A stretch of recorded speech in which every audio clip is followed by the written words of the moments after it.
Olá, eu sou a Lucy e hoje vamos começar a nossa terceira aula de biologia. Hoje vamos começar a tratar sobre moléculas, células e tecidos.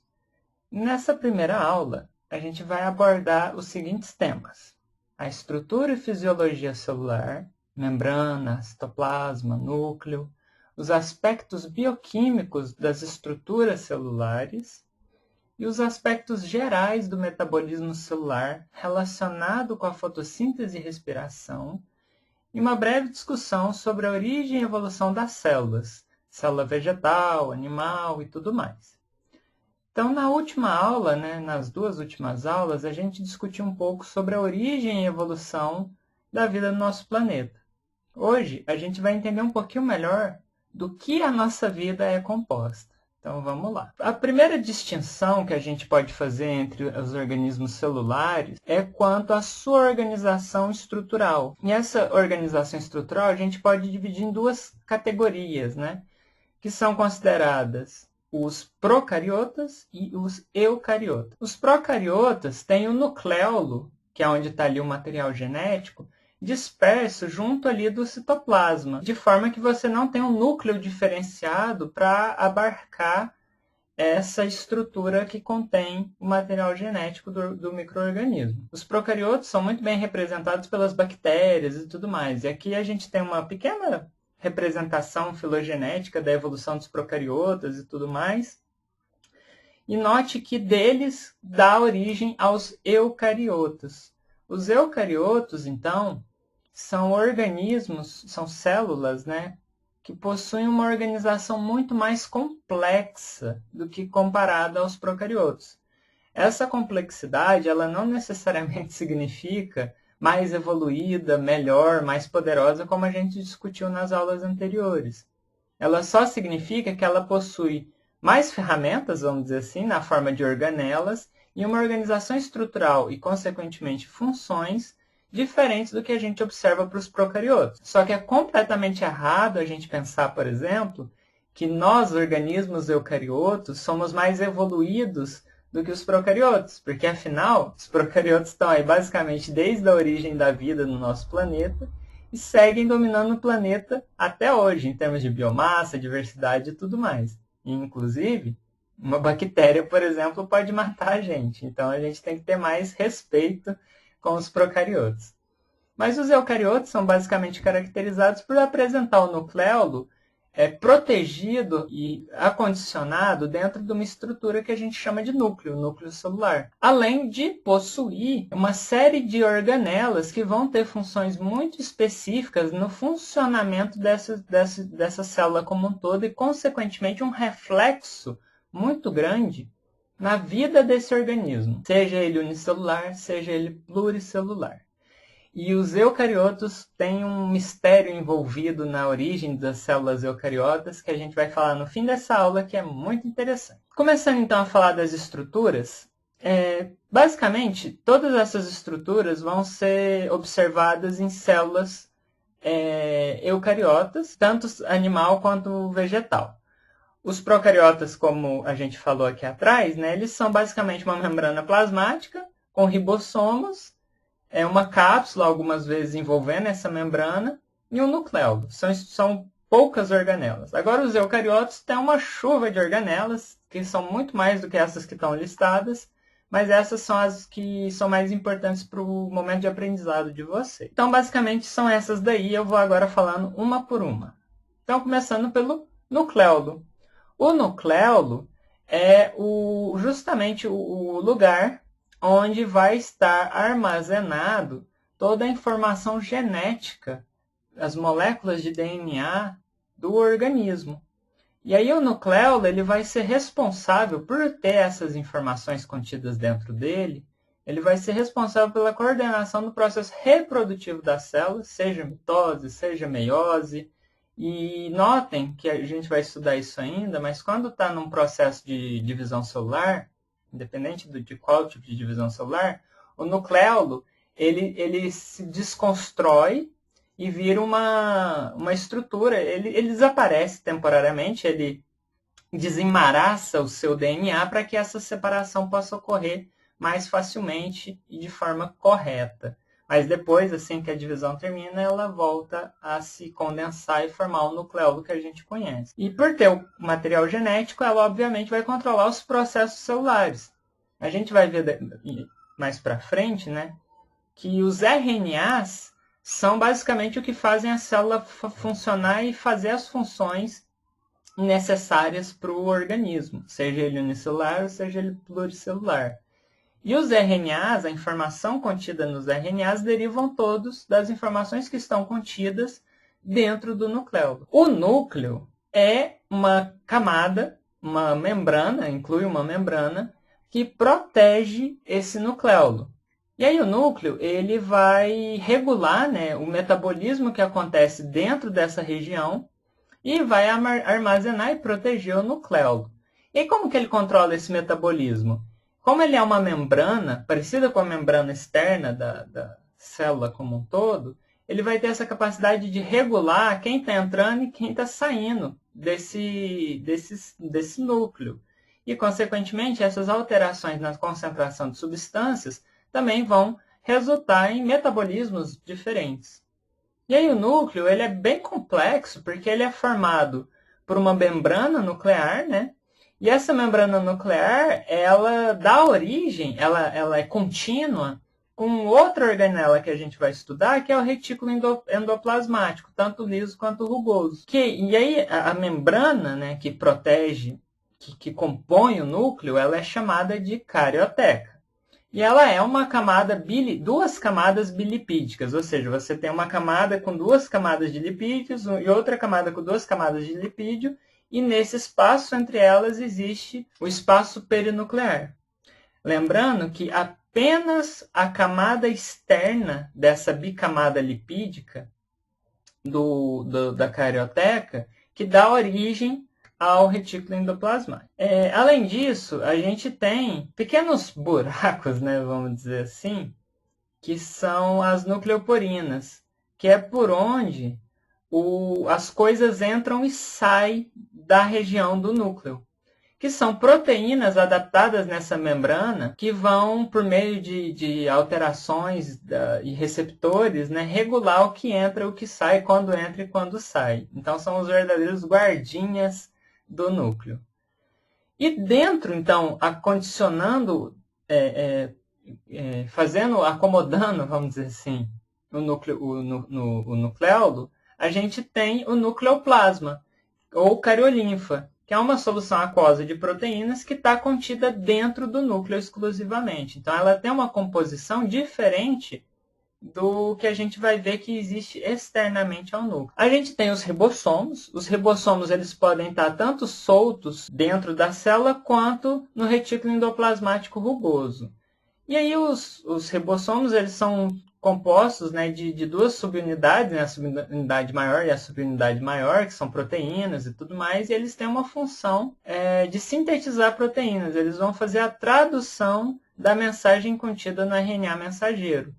Então, eles vão transformar a informação genética em proteínas. E são as proteínas dessa informação genética que vão atuar no organismo e fazer que as funções aconteçam. Eles são um complexo macronuclear que vão fazer e produzir as nossas proteínas. Então, é uma organela extremamente complexa e importante. Além disso, a gente tem a vesícula, que é uma camada simples, né, com duas camadas de lipídios, que inclui dentro dela várias coisas, né? As vesículas podem ter várias coisas dentro dela, mas elas são importantes porque elas ajudam a regular o metabolismo, elas podem transportar coisas dentro da célula ou para fora da célula, elas podem alterar a flutuação do micro-organismo, elas podem armazenar enzimas e ajudar na digestão, por exemplo, e podem fazer várias coisas que a gente é capaz de imaginar dentro de uma célula que envolva o transporte de substâncias. Então, essas vesículas, elas são estruturas que podem se originar da própria camada externa da célula, célula ou de outras formas. E aí a gente chega, né, que eu estou juntando o 5 e o 8, então não esqueçam quando a gente estiver contando, eu vou passar do 7 para o 9, né? Mas enfim.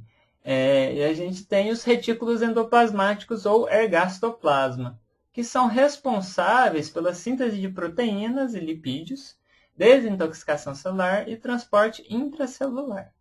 Só que aí a gente divide isso, né, em retículo endoplasmático ou ergastoplasma rugoso, que por ser todo sinuoso, ele aumenta a superfície interna da célula. E por que isso é relevante? Você consegue ter uma distribuição ordenada e em maior quantidade dos ribossomos para fazer a tradução de novas proteínas. Então, quando você tem essas microvilosidades, você aumenta a superfície em que os ribossomas podem se distribuir de maneira organizada e isso otimiza a produção de proteínas. Então, consequentemente, isso amplia o campo de atividade das enzimas, porque elas ficam melhores distribuídas e chegam mais facilmente ao ribossoma que está precisando dela. Consequentemente, por produzir as proteínas, né, elas também têm uma função muito grande no metabolismo da célula, mas também podem servir para armazenar as coisas que ela produz. E o retículo endoplasmático, ou ergastoplasma liso, ele sintetiza esteroides, fosfolipídios e outros lipídios, e ele ajuda na desintoxicação do organismo. Então, em organismos multicelulares como a gente, tecidos diferentes, que vão ter células próprias, vão ter distribuições e funções diferentes no nosso corpo. E aí, por exemplo, os órgãos como o fígado, que fazem a filtração do nosso sangue, a desintoxicação do nosso organismo, eles vão ter células com retículo endoplasmático liso maiores e mais desenvolvidas. Enquanto que as células que secretam substâncias, como por exemplo a vesícula biliar ou a própria saliva e tudo mais, elas vão ser mais ricas, ou melhor, elas vão ter um retículo endoplasmático rugoso mais bem desenvolvido. O complexo de Golgi, ou dictiosoma, ele é uma estrutura que é responsável por formar os lisossomos, que a gente vai ver daqui a pouco. E nos vegetais, ele forma a lamela, que a gente vai ver também, e ele também é responsável por formar o acrosoma dos espermatozoides. E o glicocálice, que está ligado à síntese dos polissacarídeos. Então, ele tem várias funções e ele também fica, então, distribuído ali na região do citoplasma. Os lisossomos, que a gente vai ver daqui a pouquinho, aí eu explico o porquê que é importante uma estrutura que produza os lisossomas.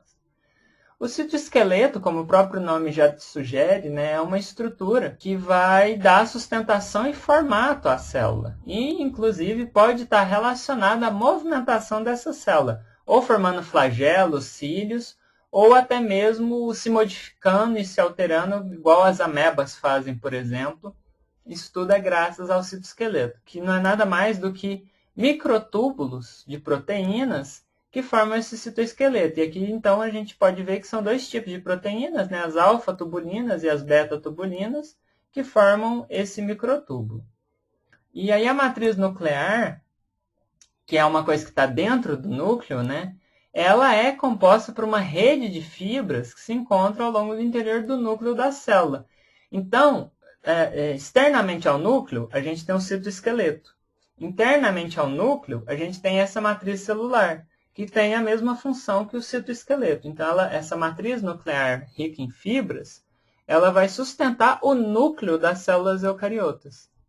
Então, são sempre esses microtúbulos. A mitocôndria, que a gente vai ouvir hoje uma história muito interessante sobre ela, é a organela responsável pela respiração celular. E essa é a principal função dela. Ela tem outros papéis, mas a gente precisa saber principalmente isso. Aqui é uma foto em microscopia de varredura, né? Então elas são essas coisinhas com esses risquinhos dentro, e aqui uma reconstituição. E a gente pode ver que ela tem DNA dentro dela, e isso vai ser muito importante para vocês entenderem. Ela tem uma membrana externa protetora e uma membrana interna que forma essas cristas, essas vilosidades. A gente vai entender melhor daqui a pouco por que ela é assim. A gente tem dentro das células os vacúolos, que são membranas fechadas que isola certo volume celular do citoplasma. E a gente pode ter 3 tipos de vacúolos: os que vão armazenar coisas, os que vão digerir coisas e os que puxam ou ejetam líquidos para dentro dela. E elas são muito mais bem desenvolvidas em células vegetais do que células animais, mas as células animais também possuem vacúolo. O citoplasma, que é todo esse espaço intracelular compreendido entre a membrana e a membrana externa, né? A membrana plasmática e a membrana nuclear, é o citoplasma. Então todas as organelas estão aí dentro. E aí o citoplasma ela é preenchida por uma série de proteínas e substâncias, coloidal que fala, né, que são substâncias com tamanho muito pequeno e específico, que vão ser muito importantes para o funcionamento das células. Então é dentro desse citoplasma que vai ter ali os ATPs, a energia, moléculas necessárias para a construção de outras moléculas e tudo mais. E é onde vai sustentar também as outras organelas. E aí a gente tem os lisossomos, que são produzidos pelo complexo de Golgi, né? Que são estruturas que também têm uma membrana, bicamada lipídica nessa membrana, com proteínas de recepção e tudo mais, e geralmente tem enzimas lá dentro, porque o lisossoma ele tem a função de degradar partículas. Então ele é importante na digestão, ele é importante na reciclagem de coisas velhas que existem dentro da célula, em eliminar agentes infecciosos que entram na célula, seja bactérias, seja vírus e tudo mais. Então ele vai fazer uma defesa interna à célula. Autofagia, quando a célula precisa se destruir, por exemplo, quando a gente tem chance de ter câncer a todo momento, vamos dizer assim, né? Só que o nosso organismo ele tem uma tendência muito eficiente de eliminar essas células cancerígenas. E a autofagia, por exemplo, é uma dessas formas de prevenir na prevenção natural que o nosso corpo tem de evitar o desenvolvimento de um câncer. Porque assim que as células detectam que elas estão com mau funcionamento, elas podem simplesmente se autodestruir usando esses lisossomas que literalmente digerem a célula por inteiro. E por fim, elas também podem reparar a membrana, né? Então virando parte da própria membrana. E fazendo isso, ela também pode secretar coisas de dentro para fora da célula. Os centríolos ficam dentro ali Os centríolos ficam dentro do centrosoma e o centrosoma fica dentro do núcleo. O centrosoma ele é constituído por 2 centríolos e cada um tem uma estrutura em forma de cilindro. E eles são responsáveis, durante o processo de reprodução celular, de fazer essa separação. Desculpa, eu falei que eles ficam dentro do núcleo. Não, eles ficam externos ao núcleo, mas quando o núcleo começa a se dissolver para fazer a separação celular, eles entram, né, eles enviam seus bracinhos, né, seus túbulos, seus cilindros, para dentro desse núcleo para fazer a separação dos cromossomos. E aí, separando esses cromossomos, você vai, ao fim dessa separação, você vai ter a divisão da célula com os cromossomos devidamente separados e nas posições corretas. Então, os centríolos têm uma função muito importante de fazer essas divisões celulares. E aí agora, falar rapidamente da origem e evolução das células. A gente tem basicamente as células animais, que são células que possuem apenas mitocôndrias, e a gente tem as células vegetais, que são as células que têm mitocôndria e cloroplasto. Bom, a Lynn Margulis foi uma mulher incrível, que foi uma das maiores estudiosas de um efeito chamado de simbiose. E o que é a simbiose? Simbiose é quando 2 organismos diferentes precisam de um do outro mutuamente e necessariamente para que eles vivam. Então, por exemplo, o líquen é uma mistura de uma espécie de fungo com uma espécie de alga e que para eles existirem, sobreviverem, eles precisam que as duas coisas estejam funcionando corretamente, que você tenha tanto o líquen quanto tanto a alga quanto o fungo funcionando perfeitamente.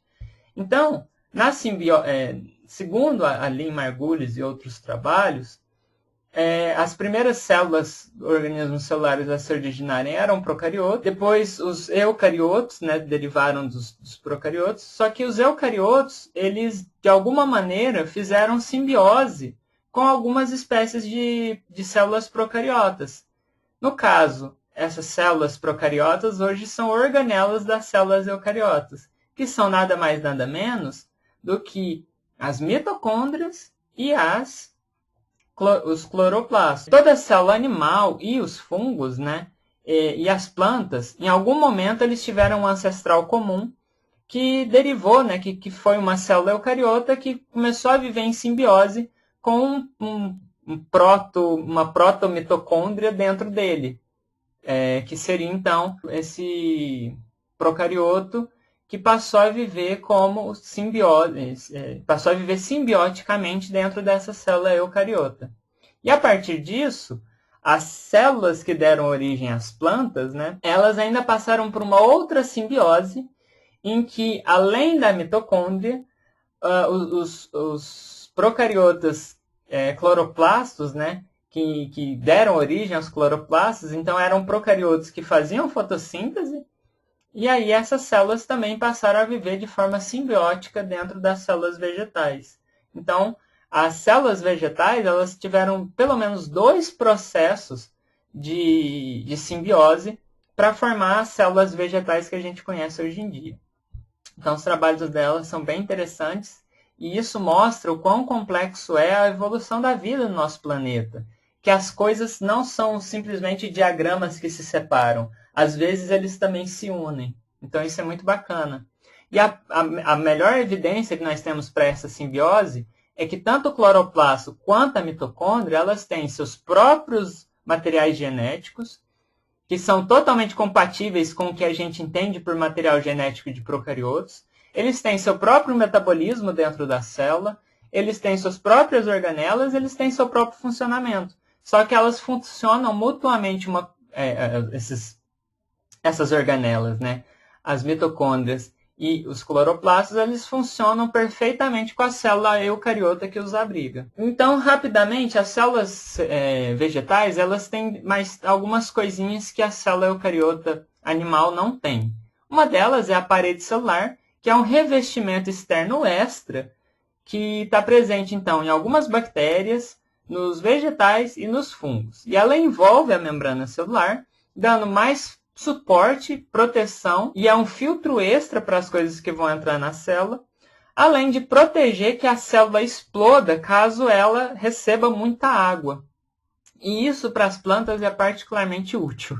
Então você tem essa proteção quanto à superidratação, devido a essa resistência maior que a parede celular tem. A gente tem, então, os cloroplastos, né, que são responsáveis pela fotossíntese e que, ao que tudo indica, são procariotos que, em algum momento na evolução das células eucariotas, que deram origem ao que a gente entende por algas e plantas, né, e procariotos fotossintetizantes, elas também têm uma organização com uma membrana externa, uma membrana interna, um espaço intramembranar, o núcleo, a região, os líquidos ali dentro é chamado de estroma. A gente tem esses grânulos, cada grânum, que é uma pilha de tilacoide, aí dentro desses tilacoides a gente tem o lúmen. E cada uma dessas estruturas são fundamentais para o funcionamento da fotossíntese, enquanto que a mitocôndria é responsável pelo processo de respiração celular. Vamos falar rapidamente da respiração celular.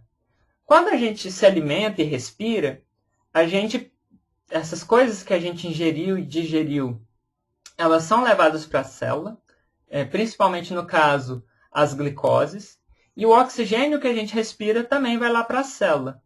E aí, a gente tem a quebra da glicose em 2 partículas de piruvato. Então, a glicose ela tem 6 carbonos, você quebra ela, ela fica 2 piruvatos com 3 carbonos. E aí, esse piruvato, ele vai entrar numa coisinha que chama ciclo de Krebs, que é uma sequência de coisas que vão acontecer formando e desformando moléculas, como vocês podem ver, né? Ela entra lá com 3, aí ela se liga com outras moléculas e forma uma nova molécula com 6, e aí nisso perde carbono, ganha carbono, libera NAD, essas coisas todas que a gente vai entender melhor mais pontualmente no material suplementar e tudo mais. Mas basicamente o que é a respiração celular? Fazer a quebra da glicose, né, em piruvato e transformar o piruvato em várias moléculas simultaneamente, com números de carbonos diferentes. À medida que isso vai acontecendo, a gente vai produzindo subprodutos, que são o NADH, o FADH2, o GTP e o carbono. E nesse processo, então, a gente usa tanto a glicose, que é quebrada para gerar o piruvato, quanto o oxigênio, que aparece nesse processo de transformação do piruvato em acetilcolina, que é, na verdade, né, a primeira partícula que entra nesse tal do ciclo de Krebs. E aí, por que esse processo acontece? Porque cada uma desses subprodutos gerados, né, tirando o CO2, o NADH, o FADH2 e o GTP, eles vão passar por um outro ciclo, que é o ciclo de fosforilação oxidativa, que é onde a mitocôndria vai, por fim, gerar energia para a célula e, consequentemente, energia para o corpo, já que nós somos organismos multicelulares. Então, o ciclo de Krebs, na verdade, é um processo para gerar, que a partir dos subprodutos gerados nesse processo, eles são utilizados num outro processo para finalmente gerar a energia que move o nosso corpo. Então, por isso que a respiração celular é importante, por isso que ela depende da respiração.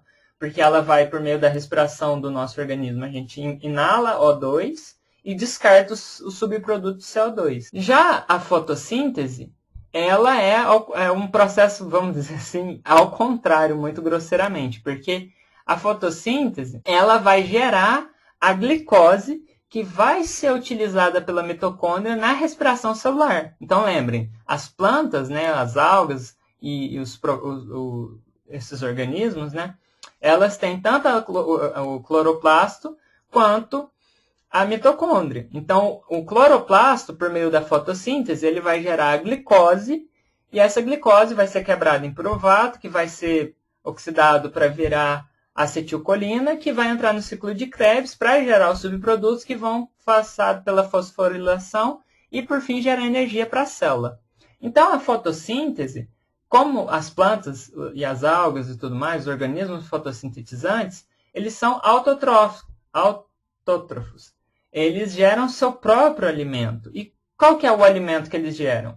É a glicose, que surge a partir do processo que a gente chama de fotossíntese. Então, a fotossíntese, ela vai ser separada em duas fases, né? A fase luminosa e a fase química. A fase luminosa acontece dentro dos tilacoides, que é justamente onde a gente tem a clorofila, que é o pigmento que faz essa captação de alguns comprimentos de onda da luz visível, né? Refletindo justamente o amarelo e o verde. Por isso que a gente vê ela dessa cor. E absorvendo todas as outras cores. E aí, com essa absorção da luz, ela vai ser capaz de quebrar a água, pegando esse hidrogênio, fazendo o ciclo necessário para gerar todos esses subprodutos aqui do meio, né, o ATP e o NADPH2, e liberando oxigênio, que é muito importante para os organismos fazerem justamente a respiração. Então, na verdade, por exemplo, as florestas, né, as plantas, as árvores, muito do oxigênio que elas produzem é utilizado por elas próprias para gerar energia. Então, o oxigênio que elas produzem, elas são tão autossustentáveis que o oxigênio que elas produzem acaba sendo utilizado no processo do ciclo de Krebs para gerar energia para elas. Então, quando a gente fala que as florestas são o pulmão do mundo, na verdade está meio equivocado, porque boa parte do oxigênio gerado por essas florestas é consumida por ela própria. Agora, os plânctons, os fitoplânctons, na verdade, que ficam no oceano, que são organismos muito menores e tudo mais, eles sim realmente geram muito mais oxigênio do que eles consomem. Então, basicamente, são eles que são o pulmão do mundo. São eles que estão, por meio da fotossíntese, renovando e gerando o oxigênio que a gente usa. Então, nessa fase luminosa, a gente gera o ATP e o NADPH2, que por meio de uma fase química em que ele vai quebrar o CO2, né? Ele vai usar o CO2, então as plantas precisam do CO2 para fazer essa fase química, e vai gerar a glicose, que, como eu falei, vai entrar lá no ciclo de Krebs e tudo mais. E aí os subprodutos da fase química, que é quando o ATP perde a energia, ele vira o ADP mais fósforo, ele volta lá para a fase luminosa, tal qual o NADP. Então, as plantas, elas e os organismos fotossintetizantes, elas têm basicamente tudo que elas precisam para se autofuncionar. As únicas coisas que ela precisa ficar pegando de fora é a água, a luz e o CO2. Então, pessoal, essa foi a terceira aula nossa, né? A primeira aula sobre células e tudo mais. Espero que vocês tenham gostado. Lembrando que o Conquista Enem disponibiliza resumos e listas de exercício, bem como monitores, para caso vocês tenham dúvidas. Espero que vocês tenham gostado. Não esqueçam de curtir e compartilhar. Um grande beijo para vocês. Tchau, tchau!